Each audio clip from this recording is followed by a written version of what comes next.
If you could eliminate all drunk drivers from the road, would you? I know I would. After extensive research and seeing how many wrecks and deaths are caused by drunk drivers, I've come up with a solution. In this speech, I'll give you some reasons why I think breathalyzers should be installed into cars. First, I'll give you some statistics on how many accidents and deaths are related to drinking under the influence of alcohol. Second, I'll tell you how breathalyzers work and how they would help prevent some of these accidents from occurring. And last, I'll prove how the positive results of having breathalyzers will outweigh the expense of this installment.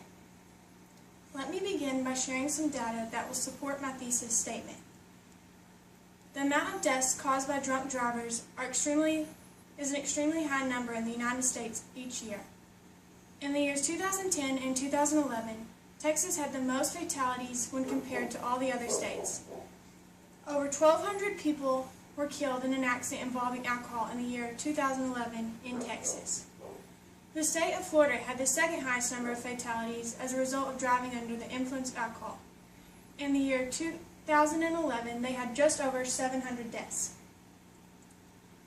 According to Timothy Schofield and Thomas Denson, a staggering 112 million instances of driving while intoxicated were estimated to have taken place in 2010 in the USA.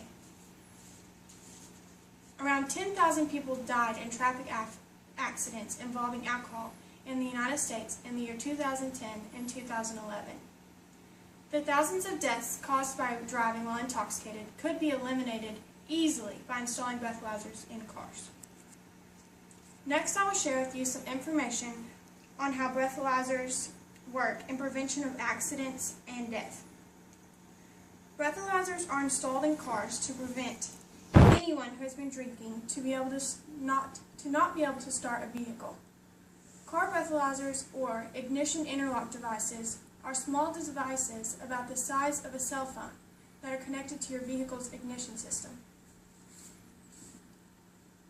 The driver must blow into a device that has a preset limit that your breath alcohol level cannot exceed.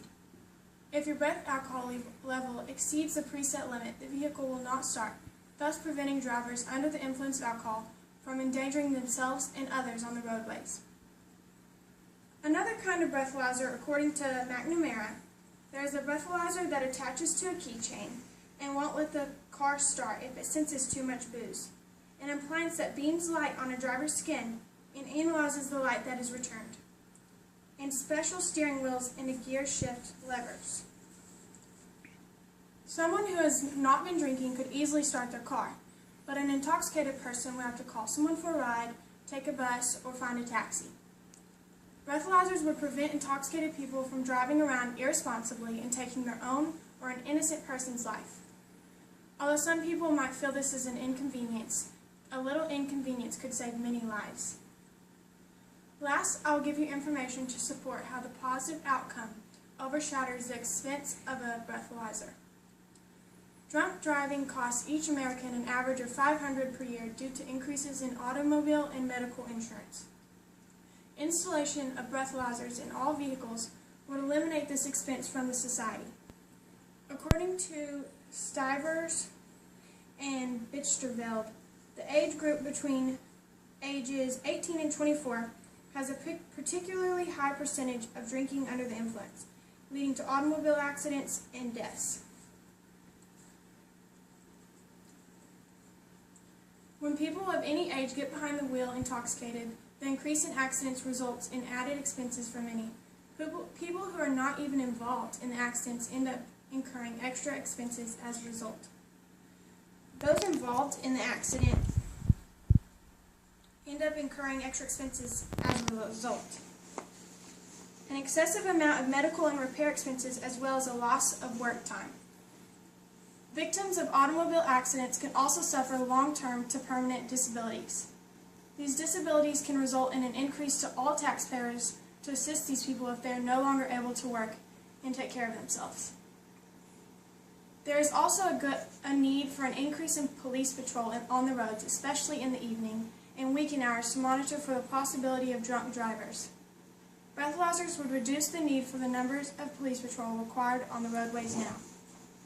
The money generated in the economy as a result of the installation of breathalyzers would make them a cost-effective addition in vehicles. The cost of installing breathalyzers would be a one-time expense at the initial installation. The breathalyzer would then generate more money in the average American's pocket by reducing the cost of automobile insurance.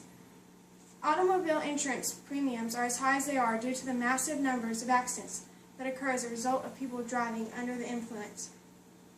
Now that I have shared the key points of my speech, let me conclude. First, I told you about how many accidents are caused by drunk drivers.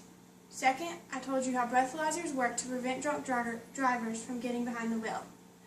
Finally, I told you how the decrease in deaths and injuries from driving under the influence offsets the expense of a breathalyzer. The public needs to rally together to contact policymakers, sign petitions, or whatever it takes to get attention of those who can enforce changes. We need to encourage a mandate to require the installation of breathalyzers in all new vehicles, as well as adding them to the used vehicles. I hope that after telling you all of these facts, that it makes you become more aware of how many lives are taken by a simple mistake that could just easily be fixed by using a breathalyzer.